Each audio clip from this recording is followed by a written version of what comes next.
Alright guys, as we all know, Keyshawn Davis had his last fight overturned. He also got suspended from fighting for 3 months for testing positive of illegal stuff in his system, but I don't think it's what you think.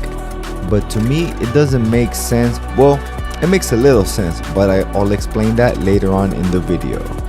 But before we get into that, if you guys are not subscribed, please punch and knock out that subscription button. That way you'll never see it again. And ding the notification bell. That way you'll never miss any of my new boxing videos. Alright guys, let's get to the round. Ding, ding. Okay guys, let's get started. Keyshawn businessman Davis tested positive for a banned substance, and into most people's eyes is not a performance enhancer, because the stereotypes of weed, it seems like it will get you lazy, lethargic, hungry, sleepy, and thirsty. Well, he tested positive for weed. He had his fight overturned by the commissioner and he got suspended for 90 days as well. He won't be able to fight until January 2024.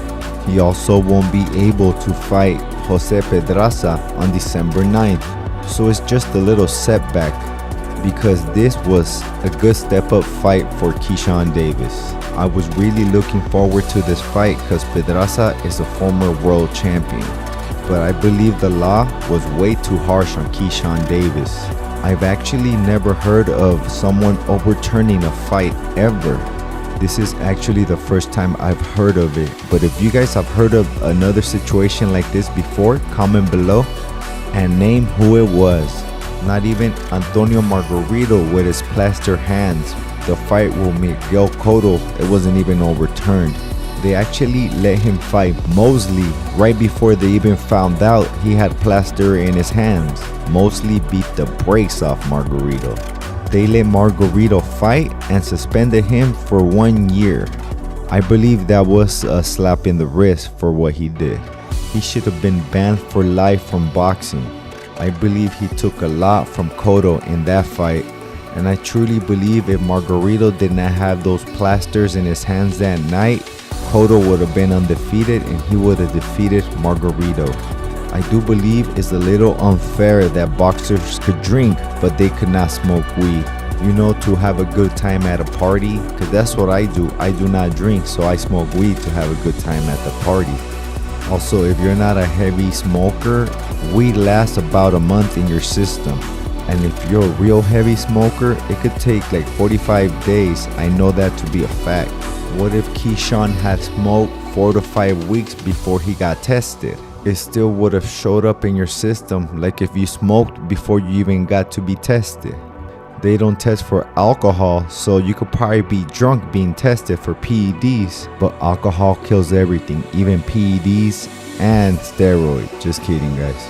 I don't see how Keyshawn being high will help him in the ring.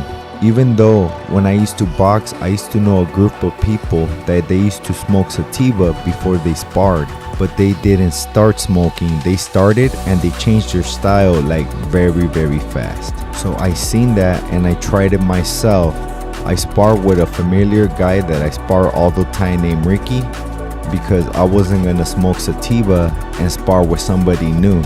I wanted to make sure that it would turn me into a different fighter as well. I also didn't tell Ricky that I was going to smoke weed before I spar him either. And yes guys, that worked for me as well. I used to fight like a Miguel Cotto mixed with Jake LaMotta. And when I smoked, I changed my style towards more like a counter puncher. Right after the rounds were over, Ricky came and told me, "How did you change your style so fast?" I was like, "I don't know," and I just smiled.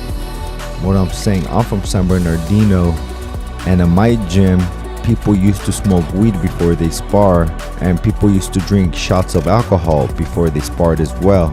Not everybody, just a certain group, but there was groups like that. So people used to drink shots of alcohol to take their fear away as a performance enhancer, as alcohol takes your fear away and gives you beer balls. So based on my experience, they are performance enhancers if you do it just right before you go sparring. But in a real fight, I don't know how you would get away with it. Would you be smoking in the room where you go get warmed up, or where would you smoke at?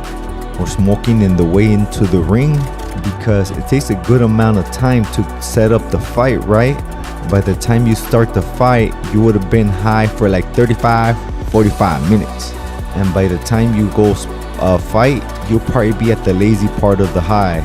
But I digress to my point.